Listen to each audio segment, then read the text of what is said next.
So the easier answer is that. The second easier answer, of course, that most people are privy to now is, interval training, higher intensity stuff is per unit of time, it's just much more efficient. So just work harder. If you only have literally 20 minutes, fine. Just go really hard for your 20 minutes. I mean, if you look at Marty Gabala's stuff, if you want to look at cardiovascular adaptations, you can see that in as little as 3 rounds of 30 seconds as hard as you can. 3 times if you're fairly unfit to kind of just like moderately fit. So you can get benefit. And those are very hard 30 seconds. Yeah. But it really doesn't have to be that time dependent if you don't want. If that is the unit that you've got to fix is time, it can be done in other ways. And that will burn you as much calorie. And long-term fat loss is generally enhanced when you compare unit to unit, higher intensity versus lower intensity. Is there a direct relation to time and stress? So say, like you said, if you could do like a 20-minute intense workout, is that going to be like that much less stress than a 1-hour workout that's moderate? Would there be is there like a certain amount of time that based on like hormones? I think it'd be really tough to. The one hard part we have about those two paradigms is you can't ever volume equate. Got it. It becomes really impossible. Using calories as a metric for volume is not really a good placeholder either. Right. So I think it'd be really difficult to get into. I mean, your basic point is right, and you brought this up earlier too, which is I think we do a disservice by teaching people body systems as a pedagogical tool. And I think I talked about this last time on the show that I don't do that anymore, just because I think it puts people in the wrong position. Like I don't teach skeletal muscle and then the nervous system and the cardiovascular system. People don't really understand this. I also don't teach aerobic system versus anaerobic system. It makes people think that these things are separate when they are. We've all heard this, right? It's one functioning unit, but people really don't grasp that idea. They still think of them as separate parts. And stress is the same way, right? So we have to think of them. I teach them as one functioning thing. I never tell them anything different. So they don't think about them as being. I don't tell them that, when you do this, it's aerobic. When you do this, it's anaerobic. And so when I don't do that, they don't ever think that way because that's not how it works. So, I mean, you can think Eddie Joe probably talked about that, right? The same kind of concept, the aerobic versus anaerobic thing. It's not functioning like that. So I really dug the piece that he was talking about with just managing like a sunburn is the same as managing the stress on your muscles when you're like, how long does it take you to recover? DOMS is nothing more than getting a sunburn to the tissues. Yeah. Different, but same idea of recovery, how long it takes for those cells to turn over. Just simplifies things. This is what happens when you bring in Fullerton people. You get old. Smart people!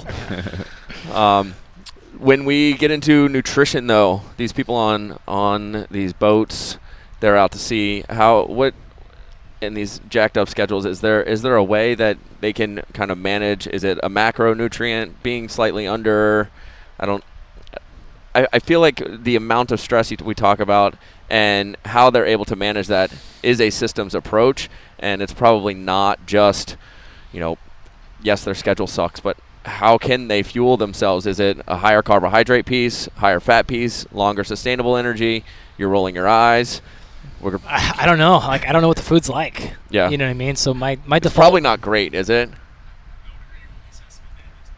It is not great. We have an official That word. was very well said. Yes. That was very. I would not like to go on record, but it sucks. Yeah. So, I mean, that would be my first piece is not worrying about macros or any of that stuff, unless it's like, there's no protein on board. Then I would say, okay, then bring that up. But my guess is they have that or they bring it with them.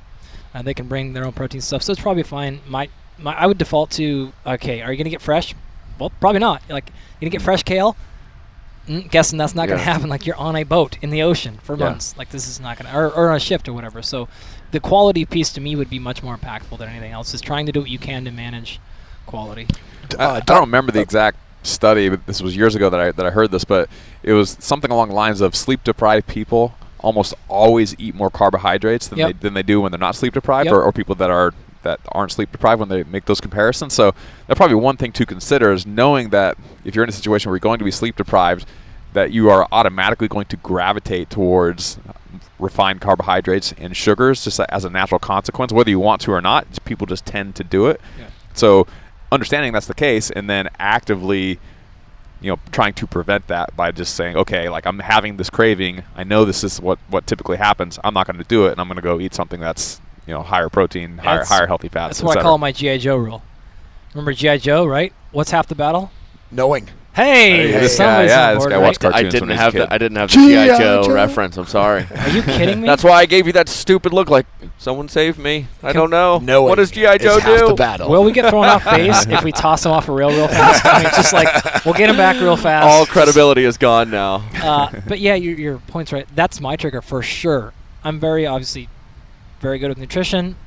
When I'm tired, that's my thing. When I come back from travel, I'm like, fuck it, let's get pizza. Like, let's do this. Yeah. The sleep thing is for sure my one. I'll notice every time I want something shitty, I'm like, oh shit, that's because I didn't sleep at all last night. Yeah. So that is very sensitive for me. Pizza on sleep deprivation is critical. Oh. It tastes so good. Amazing, That right? sauce, little You fat, can- and you little s- carb. You can eat Delicious. more too. Yeah. So, like the tireder yeah. you get, like you ever do the thing when you fall asleep on the couch for 5 minutes and you wake up and you grab the last piece from the box and then you eat it. Yeah. Like No I was one? so full No 5 one? minutes ago. Now I'm awake. I'm hungry again. Yeah.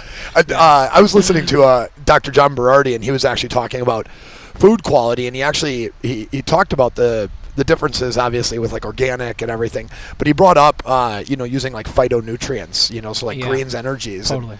and how some of these could be very comparable to like not getting the freshest things, and like that the differences in like the blood work weren't actually that different between eating these fresh veggies and having these greens, drink something like from Organifi, like the greens energy. Well, who is John Barney? What has he ever done? Yeah. He doesn't know nothing. What's that guy accomplished?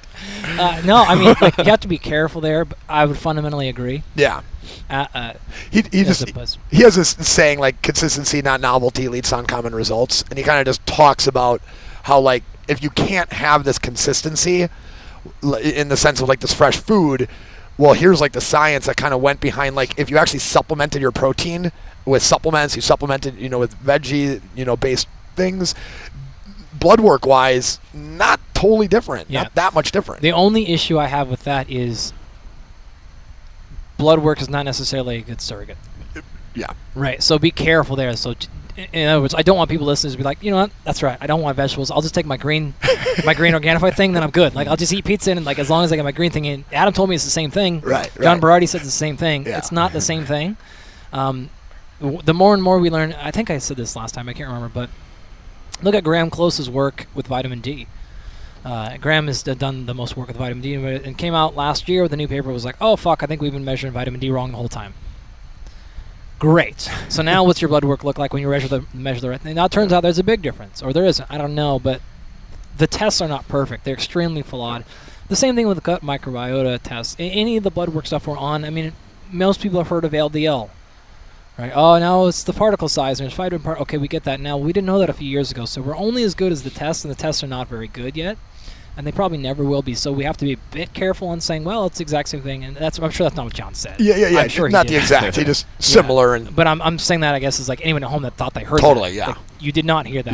Yeah. John is not. warning. saying that. He There's did definitely not some say that. value there, but it's only one component of all the possible things you could test. Like even just like blood markers, not even counting microbiome and all the other things you could test. There's like 2,300 different markers you could test in your entire metabolome. We only test 20 yeah. or 30 or 100 or depending on the test you take. Like Right. it's only a fraction of the total things that could potentially change.